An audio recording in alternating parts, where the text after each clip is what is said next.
mettre tous les ingrédients d'une Audi dans moins de 4 mètres de long, c'est le pari de la nouvelle A1. Mais avec ses tarifs plutôt bas pour une Audi et ses moteurs et sa plateforme empruntée à la Volkswagen Polo, la 1 est-elle toujours une vraie Audi? C'est ce qu'on va voir.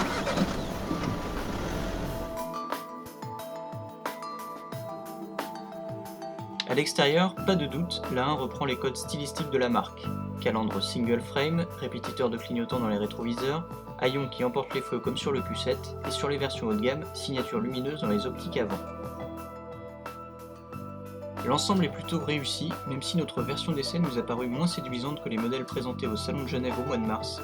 En cause, l'absence de feux à LED, de grandes roues ou d'arches de pavillon colorées, optionnelles ou réservées aux versions haut de gamme. À bord, même constat. La qualité de fabrication est digne des autres modèles de la marque avec des plastiques moussés et des assemblages sérieux.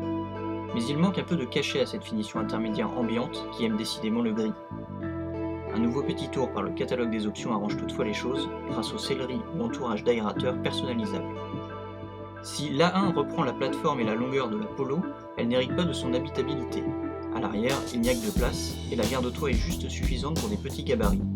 Le volume de coffre n'est pas non plus exceptionnel et le double plancher pas très pratique à manipuler.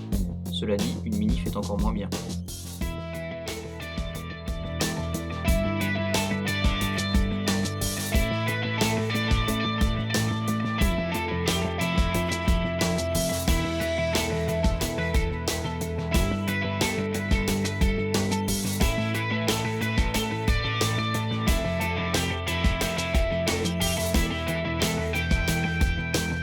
Au volant, la 1 prend le contre-pied de ses concurrentes, plus orientée vers le plaisir de conduire que vers le confort.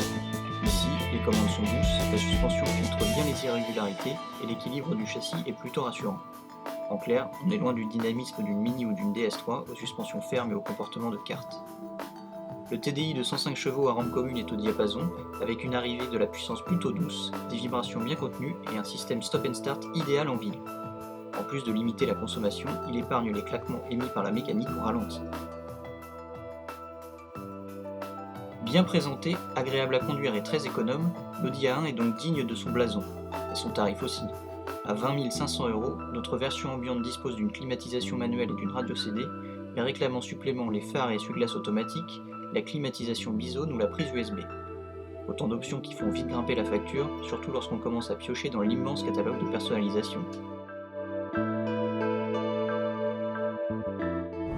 Alors on l'a vu lors de cet essai, la 1 est bien une vraie Audi. Elle a une finition impeccable, elle devient vite chère quand on veut un peu d'équipement. Et surtout, elle préfère miser sur le confort de conduite plutôt que le dynamisme. Et ça, dans la catégorie, c'est plutôt nouveau.